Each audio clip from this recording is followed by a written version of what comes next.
शांताकारं भुजंगशयनं पद्मनाभं सुरेशं विश्वाधारं गगनसदृशं मेघवर्णं शुभांगं लक्ष्मीकान्तं कमलनयनं योगिभिध्यानगम्यं वन्दे विष्णुभवभयहरं सर्वलोकैकनाथं। मंगलम भगवान विष्णु मंगलम गरुड़ध्वज मंगलम पुंडरीकाक्ष मंगलाय तनोहरि। ओम नमो भगवते वासुदेवाय। आज का दिन आप सभी के लिए मंगलमय हो। आइए सुनते हैं आश्विन मास कथा का 7वां अध्याय। दत्तात्रेय जी ने कहा, राजन, मैंने चंद्रमा से यह शिक्षा ग्रहण की है कि यद्यपि जिसकी गति नहीं जानी जा सकती, उस काल के प्रभाव से चंद्रमा की कलाएं घटती बढ़ती रहती है, तथापि चंद्रमा तो चंद्रमा ही है, वह न घटता है और न बढ़ता ही है।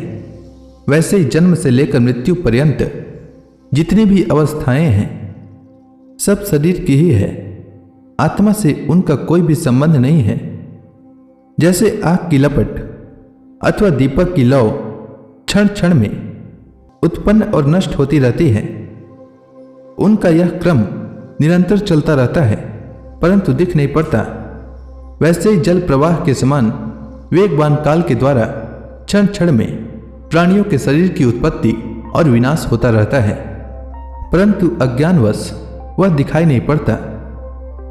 राजन, मैंने सूर्य से यह शिक्षा ग्रहण की है कि जैसे वे अपनी किरणों से पृथ्वी का जल खींचते और समय पर उसे बरसा देते हैं, वैसे ही योगी पुरुष इंद्रियों के द्वारा समय पर विषयों का ग्रहण करता है और समय आने पर उनका त्याग कर देता है, उनका दान भी कर देता है।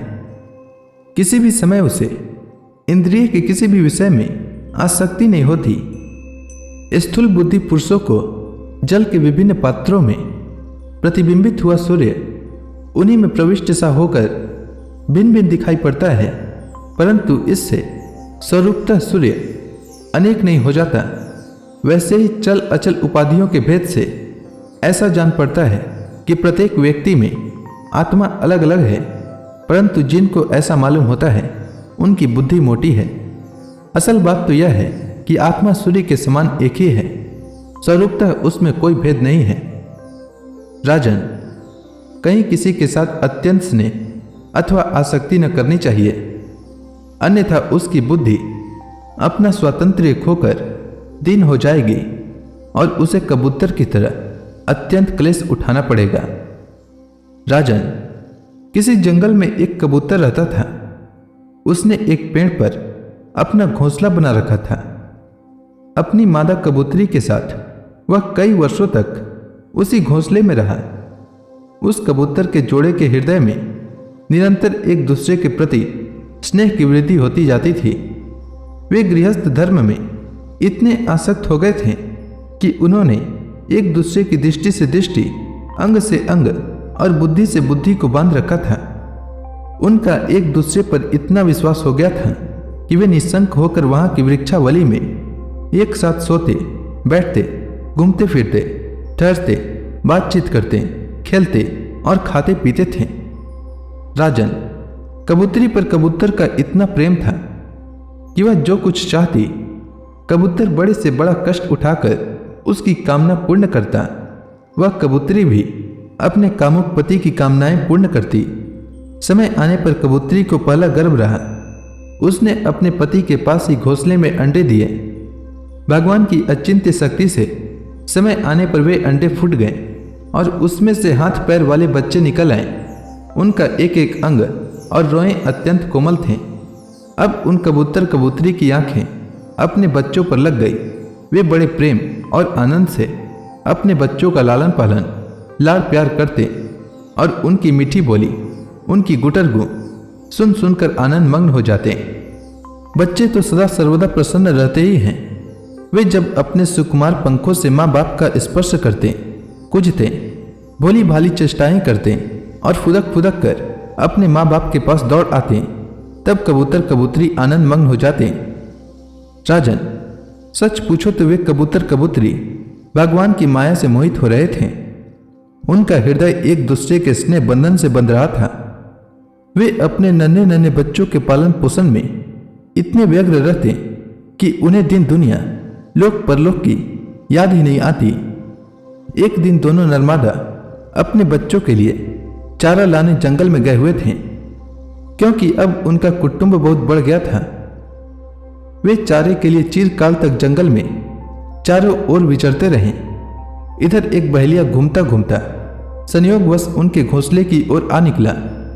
उसने देखा कि घोंसले के आसपास कबूतर के बच्चे फुदक रहे हैं। उसने जाल फैलाकर उन्हें पकड़ लिया।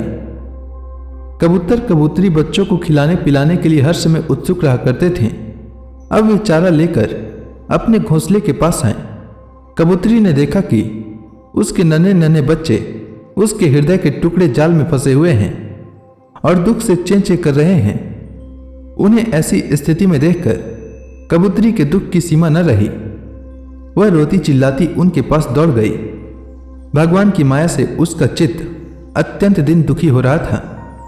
वह उमड़ते हुए स्नेह की रस्सी से जकड़ी हुई थी। अपने बच्चों को जाल में फंसा देखकर उसे अपने शरीर की भी सुध बुध न रही और वह स्वयं ही जाकर जाल में फंस गई।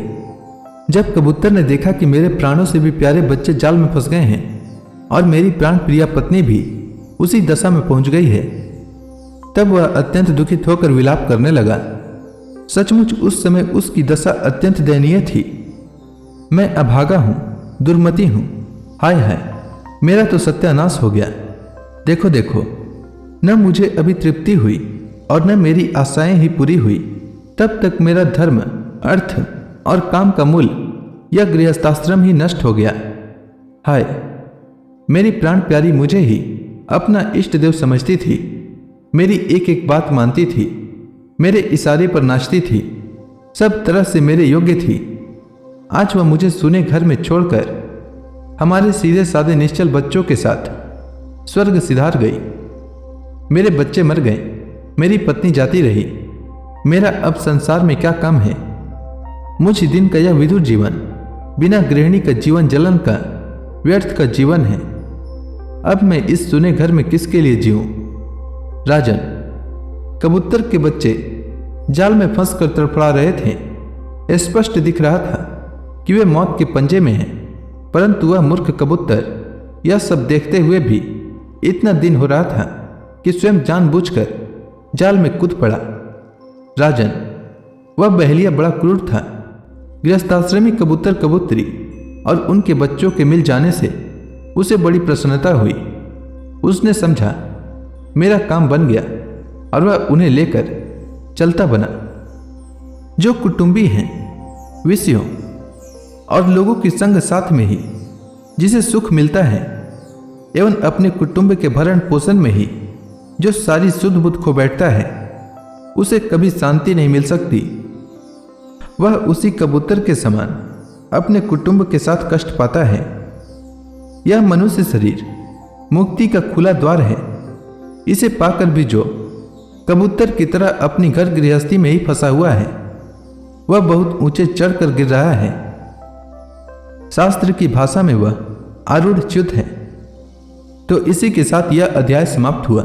इसके आगे की कथा मैं कल के अध्याय में सुनाऊंगा। तब तक के लिए भगवान हरि का नाम लेते रहें। तो प्रेम से बोलिए भगवान विष्णु की जय, श्री कृष्ण भगवान की जय, समस्त देवी देवताओं की जय।